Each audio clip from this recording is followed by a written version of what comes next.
प्रिय विद्यार्थियों, आप सबका स्वागत है। अभी तक हम पढ़ चुके बायोलॉजी में सेल और टिश्यू। सेल हम लोग डिटेल स्टडी किए, टिश्यू के बारे में भी डिटेल स्टडी किए हैं। इस चलते कि सेल और टिश्यू से प्रायः क्वेश्चन पूछता है, क्वेश्चन इम्पोर्टेंट इससे निकलता है। और चैप्टर के लास्ट में सबका हम क्वेश्चन लिखा चुके हैं। क्वेश्चन का भी प्रैक्टिस करना जरूरी है। और हर एक चैप्टर, जितना भी चैप्टर पढ़ेंगे समझा लास्ट में सभी का क्वेश्चन निकालेंगे और क्वेश्चन को भी हम लोग को प्रैक्टिस में रखना होगा। चैप्टर को देखना मस्ट है कि चैप्टर अगर बढ़िया से पढ़ते हैं तो कई क्वेश्चन हम लोग निकाल पाएंगे। इसलिए चैप्टर जितना हो चुका है ना, लेक्चर वाइज लिखे हैं 1 2 3, उसको एक बार फिर देखते रहना है एक बार। और इसके बाद आज हम लोग शुरू करेंगे फिजिक्स। बायोलॉजी 2 चैप्टर हो गया, फिजिक्स से इम्पोर्टेंट पहले टॉपिक निकाल लेंगे, पढ़ लेंगे और उसके बाद आएंगे केमिस्ट्री का एक टॉपिक। इसी तरह से क्रम से घुमाते रहेंगे और ऐसे 20-20 क्वेश्चन भी हम निकाल के रखेंगे जो बहुत उपयोगी होगा। और क्वेश्चन का भी हम लोग बढ़िया से अध्ययन करेंगे और उसका डिस्कशन से बहुत सारे क्वेश्चन निकालेंगे, उस पर भी हम लोग ध्यान रखेंगे। तो कोई भारी बात नहीं है। NTPC और ग्रुप डी, दरोगा इत्यादि परीक्षाओं में हम आराम से क्वेश्चन बना सकेंगे। तो आज हम लोग को शुरू करना है विद्युत धारा यानी इलेक्ट्रिक करंट। विद्युत धारा जानने से पहले हम लोग जानेंगे कि आवेश क्या है ना, उसके बाद दिखाएंगे कि विद्युत धारा क्या है। तो आवेश पहले लिखें कि आवेश क्या है। तो जान लीजिए आवेश के बारे में कहेंगे कि किसी पदार्थ का वह गुण जिसके कारण आकर्षण प्रतिकर्षण का बल लगता है वह आवेश कहलाता है। किसी पदार्थ का वह गुण जिसके कारण आकर्षण प्रतिकर्षण का बल लगता है आवेश कहलाता है। तो यह हो गया आवेश की परिभाषा। और अब देखते हैं आवेश को हम कई प्रकार से परिभाषित कर सकते हैं। एक समान हम परिभाषा दिखाए। आवेश के बारे में हम लोग जान लें कि आवेश का मात्रक क्या होता है। आवेश का पहले एसआई मात्रक जानेंगे। एसआई मात्रक किसका है? कूलम्ब। वैज्ञानिक के नाम पर है कूलम्ब। इसको हम लोग सी से भी लिखेंगे। तो आवेश का मात्रक क्या है? कूलम्ब।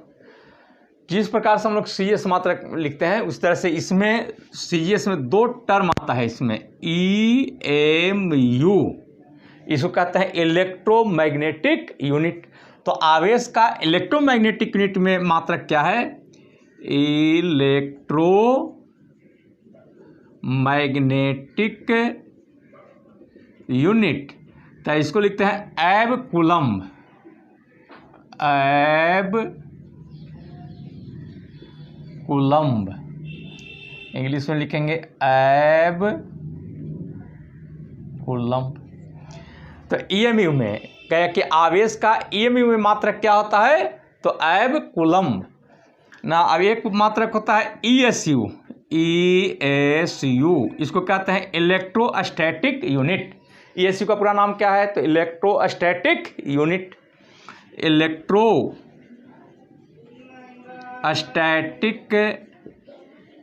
यूनिट। इसमें लिखते हैं हम लोग स्टैट कूलम्ब। ESU में क्या लिखेंगे? Statcoulomb. Statcoulomb. Statcoulomb. तो आवेश क्या है, आवेश का मात्रक क्या होता है, 2 चीज़ देखें। और अब देखते हैं कि आवेश कितने प्रकार के होते हैं। तो आवेश के बारे में जान लें कि आवेश कितने प्रकार के होंगे। तो आवेश का प्रकार जानने से पहले ये चीज़ देखें कि 2 वस्तु को जब आपस में रगड़ते हैं तो उस पर आवेश आ जाता है। जैसे कांच की छड़ पर रेशम के टुकड़ा से अगर रगड़ते हैं ना तो दोनों में आवेश आ जाता है। रेशम पर ऋण आवेश और कांच के छड़ पर धन आवेश आता है। उसी प्रकार बिल्ली के खाल से एबोनाइट के छड़ पर रगड़ते हैं तो बिल्ली के खाल पर धन आवेश और एबोनाइट पर ऋण आवेश आता है। तो ये धन और ऋण आवेश आने का कारण क्या है जान लें। तो इसका मतलब ये हुआ कि आवेश को हम लोग दो पार्ट में बांटेंगे। आवेश यानी दो प्रकार के होंगे, एक हो गया धन आवेश या धनात्मक आवेश और दूसरा हो गया ऋणात्मक आवेश, ऋणात्मक आवेश। इसको एक कहते हैं पॉजिटिव चार्ज और दूसरा हो गया निगेटिव चार्ज। ये पॉजिटिव निगेटिव चार्ज क्या है ना, अब इसमें देखिए, यह परमाणु विद्युतः उदासीन होता है। उदासीन का मतलब कि किसी परमाणु में जितना इलेक्ट्रॉन होगा उतने प्रोटॉन होता है। जैसे सोडियम में लीजिए तो सोडियम में 11 प्रोटॉन तो 11 इलेक्ट्रॉन, मैग्नीशियम है तो 12 प्रोटॉन तो 12 इलेक्ट्रॉन, तो जितना इलेक्ट्रॉन उतने प्रोटॉन। अब क्या होता है कि दो वस्तु को जब आपस में रगड़ते हैं तो एक का इलेक्ट्रॉन दूसरे में चला जाता है। अब देखना है कि मान लेते हैं कि सोडियम लिए, सोडियम है, सोडियम का होता है 2 8 1। अब क्या करते हैं कि अगर यहां से एक इलेक्ट्रॉन निकल जाए तो इलेक्ट्रॉन की संख्या कितना रह जाएगा 10, लेकिन प्रोटॉन तो इसमें फिक्स है। प्रोटॉन कितना है 11, तो इसका प्रोटॉन एक ज़्यादा है इलेक्ट्रॉन की अपेक्षा, तो प्रोटॉन पर धन आवेश। तो सोडियम पर जब सोडियम एक इलेक्ट्रॉन त्यागेगा तो इस पर कौन आवेश आ जाएगा, धन आवेश आ जाएगा। देखिए जिस पदार्थ में इलेक्ट्रॉन जाएगा, ध्यान देंगे कि जिस पदार्थ में इलेक्ट्रॉन जाएगा तो वहाँ एक इलेक्ट्रॉन की वृद्धि, एक इलेक्ट्रॉन बढ़ जाता है, और एक इलेक्ट्रॉन जब बढ़ जाएगा तो इलेक्ट्रॉन पर ऋण आवेश होता है, तो वहाँ पर कौन चार्ज आएगा, ऋणात्मक हो जाएगा। यानी कि जहाँ से इलेक्ट्रॉन निकलेगा उस पर धन आवेश, और जिसमें इलेक्ट्रॉन प्रवेश करेगा उसमें ऋण आवेश होता है। तो धन आवेश और ऋण आवेश के बारे में हम जान गए, इसकी प्रकृति जान गए। आवेश के बारे में थेल्स ने बताया था, शुरू में खोजकर्ता इसका थेल्स है, लेकिन आवेश के प्रकृति मैंने कि धन आवेश ऋण आवेश, इसके बारे में बतलाए थे बेंजामिन फ्रैंकलिन। बेंजामिन फ्रैंकलिन ने ही तड़ित चालक का खोज किया था, जो मकान पर लगाते हैं बिजली से, तड़ित से बचाने के लिए। तो आवेश कितने प्रकार के हो गए, 2 प्रकार के, धन आवेश और ऋण आवेश, 2 प्रकार के आवेश हो गए। लेकिन अब किस पर धन आवेश है और किस पर ऋण आवेश है, ये पता लगाने के लिए एक यंत्र की आवश्यकता होगी, और उस यंत्र का नाम है इलेक्ट्रोस्कोप। नाम क्या है, इलेक्ट्रोस्कोप।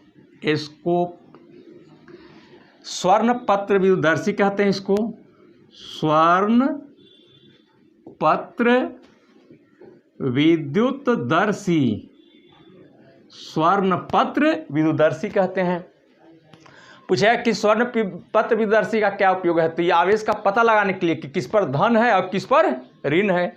तो इसके लिए आ गया एक यंत्र जिसका नाम है इलेक्ट्रोस्कोप। तो अभी क्या क्या देखें, अभी देखें कि आवेश क्या है। आवेश का मात्रक ESU EMI में SI 3 चीज दिखाए। इसके बाद आवेश की प्रकृति, आवेश कितने प्रकार के होते हैं, आवेश के प्रकृति के बारे में किसने बतलाया, और आवेश को पता लगाने के लिए किस यंत्र का हम प्रयोग करते हैं। इतनी चीज़ की भी हम जानकारी लिए। और अब ये देखना है कि किसी पदार्थ में कुल आवेश के लिए, कुल आवेश यानी टोटल चार्ज, तो टोटल चार्ज के लिए लिखते हैं हम लोग Q बराबर NE।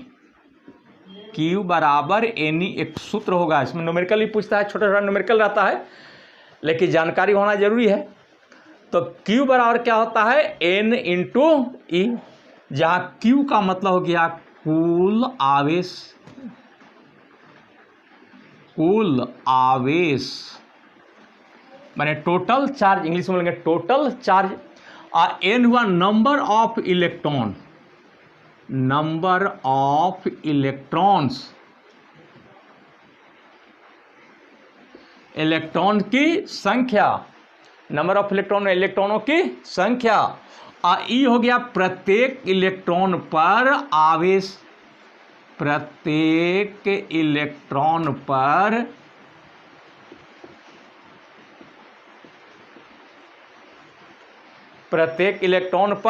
आवेश। तो प्रत्येक इलेक्ट्रॉन पर आवेश फिक्स होता है, प्रत्येक हर एक इलेक्ट्रॉन पर चार्ज होता है 1.6 गुने 10 के पावर माइनस 19 कूलम्ब। इतना आवेश का चार्ज आता है प्रत्येक इलेक्ट्रॉन पर, इतना कितना -1.6 गुने 10 के पावर माइनस 19 कूलम्ब का चार्ज होता है ना। हर एक इलेक्ट्रॉन पर चार्ज कितना होता है, तो -1.6 गुने 10 के पावर माइनस 19 कूलम्ब, यानी Q बराबर क्या होगा, N इंटू ई। अब इसमें देखते हैं, इसका क्वेश्चन रहता है, उसके बाद फिर हम लोग आएंगे विद्युत धारा पर, इलेक्ट्रिक करंट पर। तो क्वेश्चन देखिए कैसे पूछता है।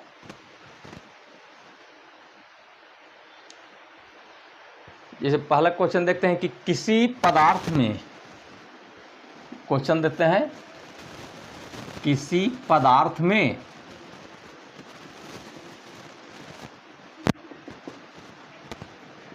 दस के पावर 25 इलेक्ट्रॉन प्रवेश कराया जाए,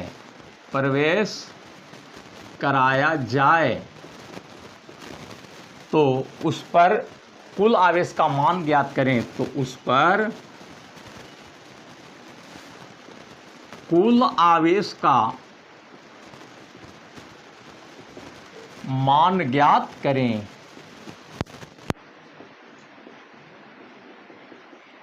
यह क्वेश्चन रहा। किसी पदार्थ में 10 के पावर 25 इलेक्ट्रॉन प्रवेश कराया जाए तो उस पदार्थ में कुल आवेश कितना होगा।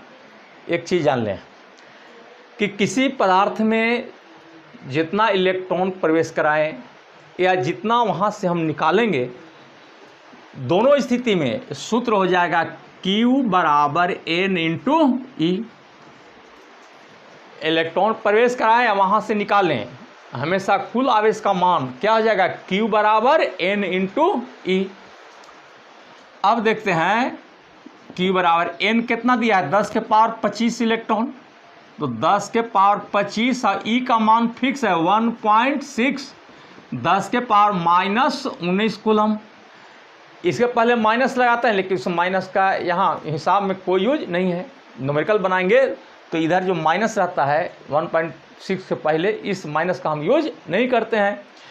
तो ये हो जाएगा कितना, 1.6 आई 10 के पावर 25 में 19 घटा लेंगे तो कितना हो जाएगा,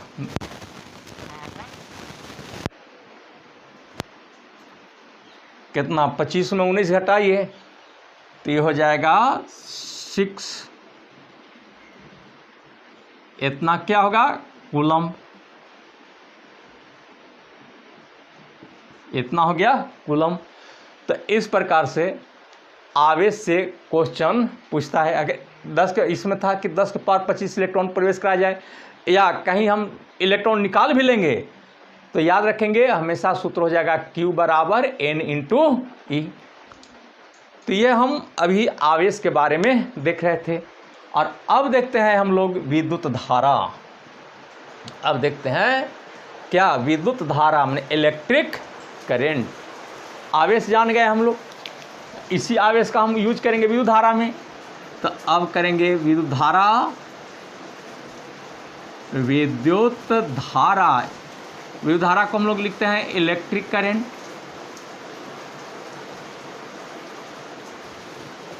विद्युत धारा का मतलब क्या हुआ कि किसी चालक से इलेक्ट्रॉन के सतत प्रवाह को विद्युत धारा कहते हैं। किसी चालक से इलेक्ट्रॉन के सतत प्रवाह को, सतत माने लगातार, इलेक्ट्रॉन के सतत प्रवाह को विद्युत धारा कहते हैं। क्वेश्चन इस तरह से रहता है कि किसी चालक से इलेक्ट्रॉन के सतत प्रवाह को क्या कहते हैं ना, विद्युत धारा, विभवांतर, विभव, प्रतिरोध, चारों चॉइस रहेगा तो क्या हो जाएगा, विद्युत धारा। तो हम विद्युत धारा के बारे में कहेंगे कि इलेक्ट्रॉन के सतत सतत प्रवाह को विद्युत धारा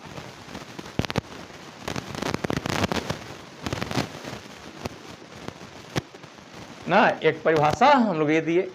इसका एक और भी परिभाषा है, एक और परिभाषा है कि विभवांतर के अधीन, विभवांतर के अधीन किसी चालक से एक समय में प्रवाहित आवेश को विद्युत धारा कहते हैं। फिर से कि विभवांतर के अधीन किसी चालक से एकांक समय में प्रवाहित आवेश को विद्युत धारा कहते हैं। तो देखिए, विभवांतर के अधीन, तो चूंकि टी सेकेंड में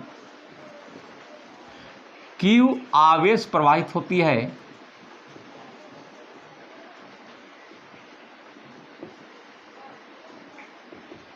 तो एक सेकेंड में कितना आवेश प्रवाहित होगा?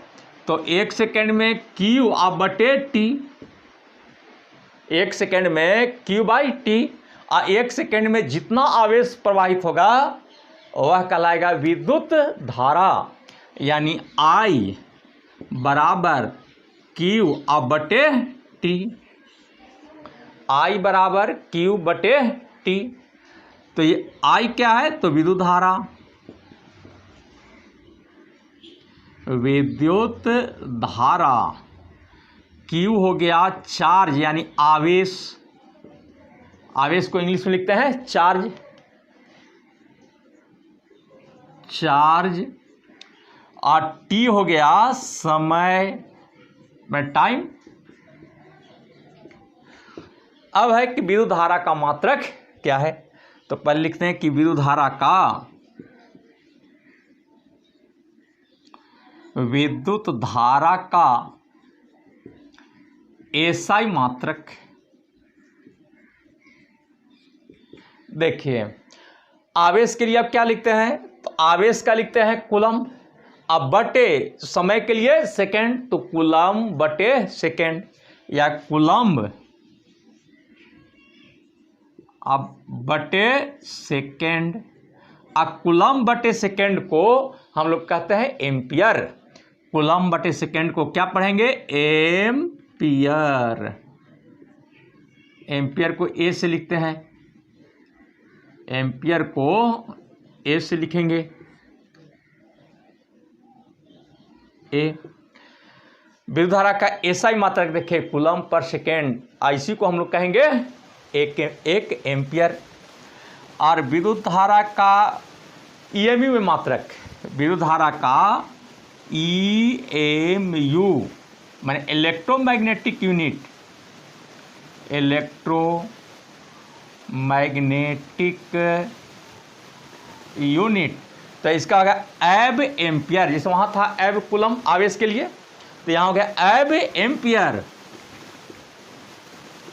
एब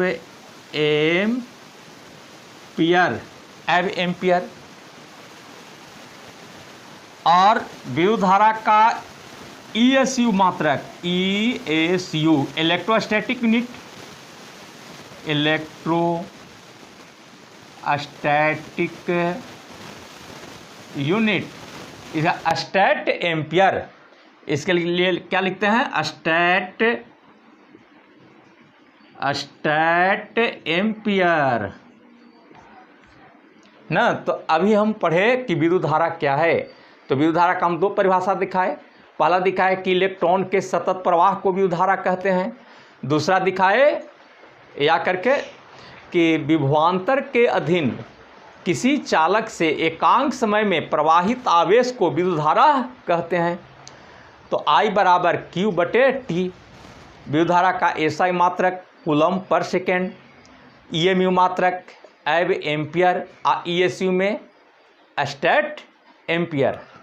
इतना अभी हम लोग पढ़ चुके। अब ये देखना है कि जैसे एक एम्पियर की धारा में कितना इलेक्ट्रॉन प्रवाहित होता है, बल्कि न्यूमेरिकल से भी दिखा देंगे, लेकिन अभी हम लोग जान लें। अगर ये रहे कि एक एम्पियर की धारा प्रति सेकंड अगर प्रवाहित हो रही है तो उसमें इलेक्ट्रॉनों की संख्या कितना प्रवाहित होगा। तो एक एम्पियर की धारा अगर 1 सेकंड तक प्रवाहित हो तो उसमें इलेक्ट्रॉन प्रवाहित होगा 6.25 गुणे 10 के पावर 18 इलेक्ट्रॉन, अर्थात 6.25 गुणे 10 के पावर 18 इलेक्ट्रॉन 1 सेकेंड में जब प्रवाहित होगा तो कहा जाएगा कि 1 एम्पियर की धारा प्रवाहित हो रही है। और 1 कूलम का अगर आवेश कहेगा कि कितना इलेक्ट्रॉन मिलकर के बनाता है तो 6.25 गुणे 10 के पावर 18 इलेक्ट्रॉन। एक चीज़ और हम लोग देखें, एक क्वेश्चन रहता है कि किसी चालक में करंट का प्रवाह किसके कारण, तो किसी चालक में करंट का प्रवाह इलेक्ट्रॉन के कारण होता है।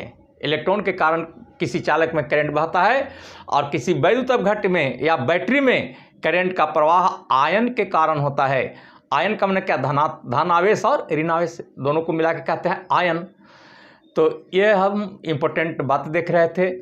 एक चीज़ और हम बतलाए थे कि विभवांतर के अधीन किसी चालक से प्रवाहित आवेश को विद्युत धारा कहते हैं।